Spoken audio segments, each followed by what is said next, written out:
Oh, sourdough. Basic sourdough making recipe. We're going to be making sourdough bread today. I just want to show you my basic recipe, uh, and I'll show you step by step the whole process. The first thing is to start your levain or starter. You can just refeed your starter, put equal amount of in grams of water and flour into your starter and wait for it to double or triple, which takes about a whole day. Or you can start the levain in a separate jar, which I'm gonna do today. So I'm going to, typically I don't measure the starter, but I will for today. Around 50 grams, say with what's on the spoon of starter. And I really like organic rye, it makes it really active. So put about 50 grams of 50 grams of flour. Mix it. That is my levain. I will wait for it. I'll cover this and I'll wait for it to double, and we'll proceed from there. Loosely cover it. Now, at the same time, I want to start my autolyse.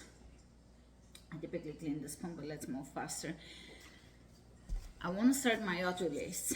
Empty pan and a spoon and a scale. So let's start with the scale. The autolyse, for the autolyse, we are going to need, this is my favorite flour, but you can use any bread or all-purpose flour, 500 grams. You can double the recipe or cut it in half. 500 grams. 375 of filtered or distilled water, and about 10 grams of salt.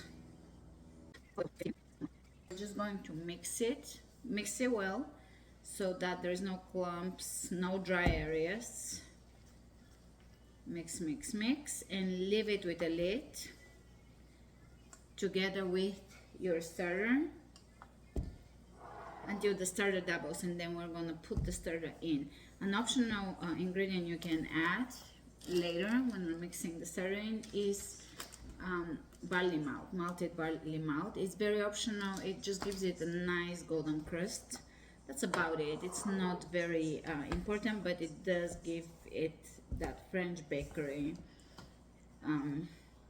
nuance. So mix, mix, mix, mix, mix, mix until it's fully incorporated.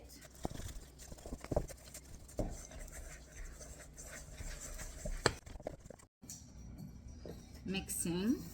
We're going to mix the levain into the autolyse dough. Because the autolyse dough is already mixed, it's quite a bit of work to place the levain, to really incorporate the levain into the dough. It takes a lot of mixing. Usually for the levain to be ready for mixing, it takes anywhere. For me, it takes about 4 hours, but it depends on your temperature. In summer, it will be shorter. In winter, it will be longer.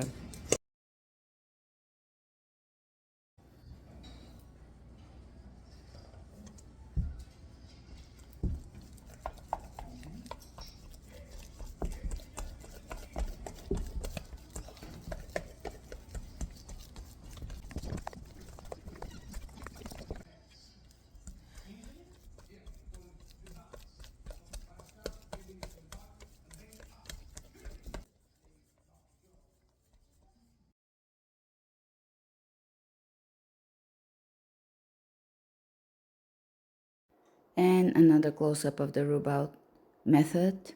You pull from underneath and you try not to break the fibers of the dough. It just takes a little more incorporating when there is autolyse, when you're pre-mixing your dough with the starter. So you let that rest for about 30 minutes and then you begin the stretch and fold. So we're going to open it after about 20 minutes or so after the last mixing, and we're going to do stretch and fold. That's the technique I prefer. It's easy.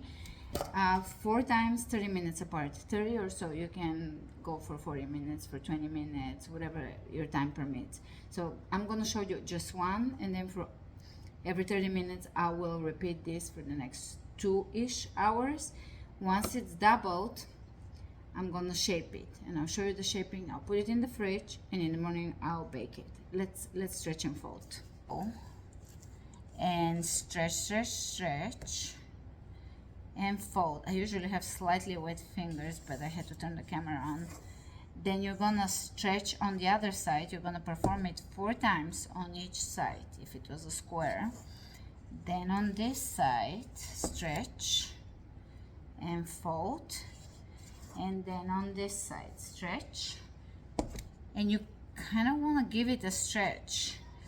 This is redistributing the heat properly. It's slightly mixing it, and it's also giving the gluten some tension. I'm doing a little more for the first stretch and fold just because my dough is flexible enough to can take it. At the end, you're gonna see that it doesn't want to stretch anymore. When you try to stretch, it just kind of resists. That's all it wants to do. Anyways, I did 2 stretch and fold, but you can do just 1, and you're good. And you gotta do this 3 more times, 3 or so. It's not science, but you can kind of feel your way. 30 minutes later, we're gonna grab it from under and stretch, fold. Grab it from under, stretch, fold.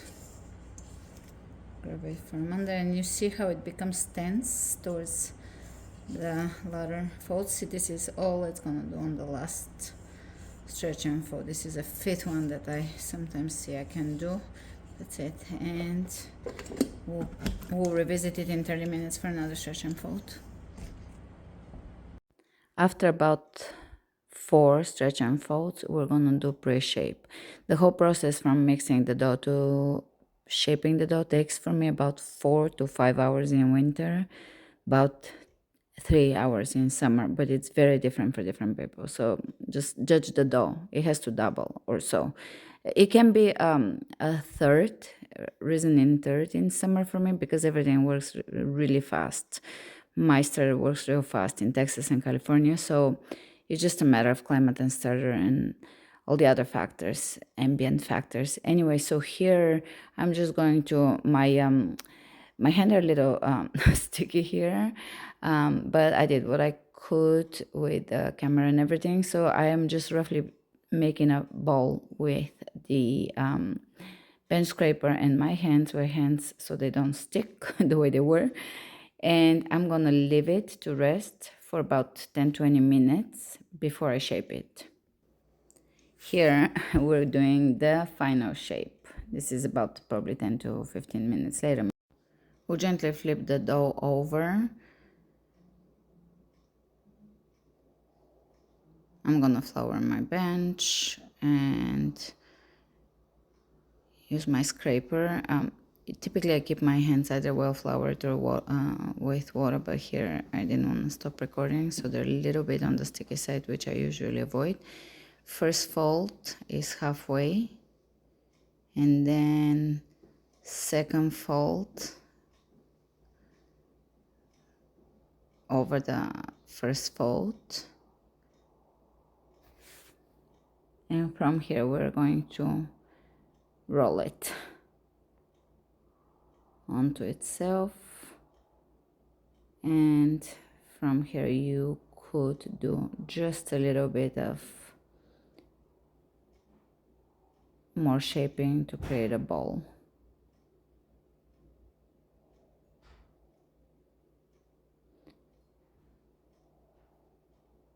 Overall, I've created enough tension in the dough here, so that's just about enough. I'm going to flour my towel. So I'm placing a towel inside of a bowl. That's going to be my proof basket. I don't have a proof basket. I just use a bowl the size that just about gives this dough room to expand a little, but not too much. and flip it upside down, place it into your floured basket. Sometimes I would zip it closed at the top. This is minimal here. Minimal kind of imperfections, fixing optional. You can always do that just to kind of make sure that it's well folded, well shaped, and very important, cover it. A lot of people use plastic. I tend to use my lids and my towels for all of this. It works just fine. So you could do this, just a plastic bag, even a recycled shopping bag, it's not gonna touch it. I use a towel, another towel, and then I place the lid on top. It fits pretty well, so it keeps the moisture in. The whole point is not to get the dough dry out. All right, in the morning, we are going to preheat the oven with the Dutch oven inside of the oven. If you don't have Dutch oven, you can look up methods of how to bake it without a Dutch oven. You have to create a water steam bath inside. I'm preheating it to 440 convection bake. I've experimented with different temperatures in different settings, such as baking, convection, air fry. I like convection at 440, and I still will continue experimenting because in this oven I have a steel plate on the bottom and I get a bit of a crust. It is the next morning, about 12 hours later, and I'm going to place the bread in the preheated oven. So here is the bread from the fridge. I haven't looked at it, and I covered it in a towel. There it is.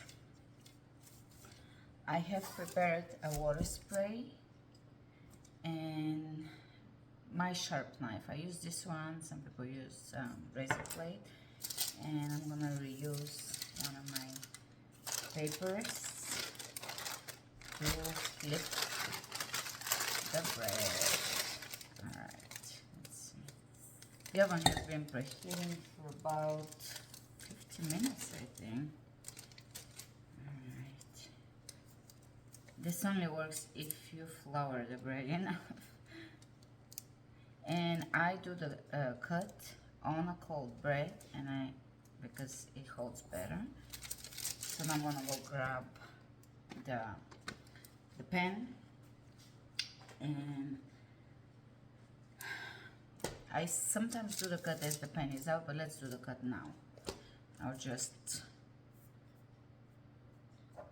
do the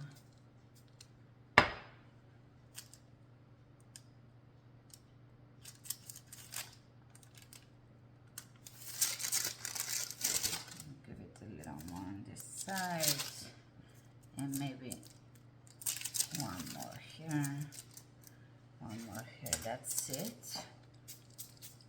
And I'm gonna go grab the pen.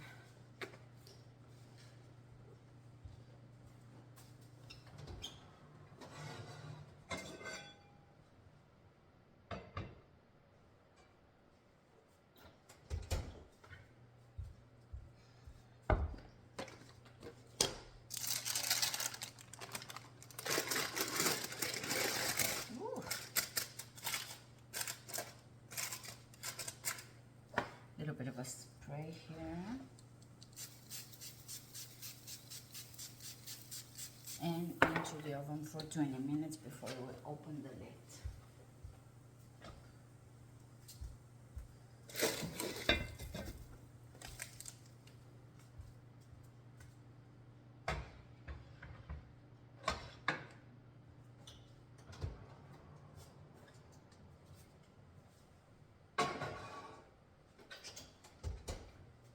After about 20 minutes before I open the lid, or after I open the lid, I'm gonna lower the temperature.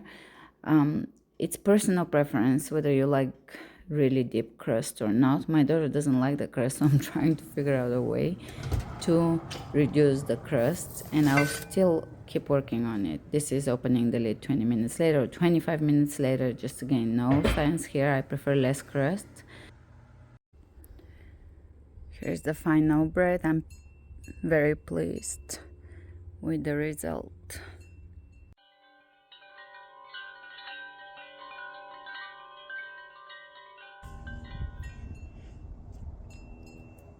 Yum.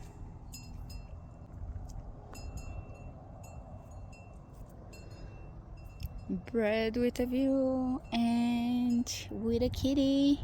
Kitty, what do you think?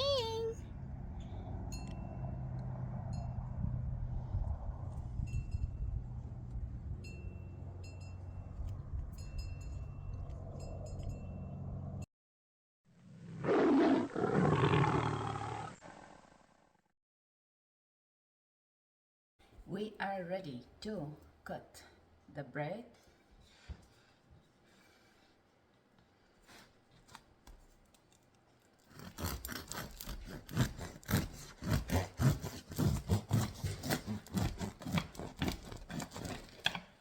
And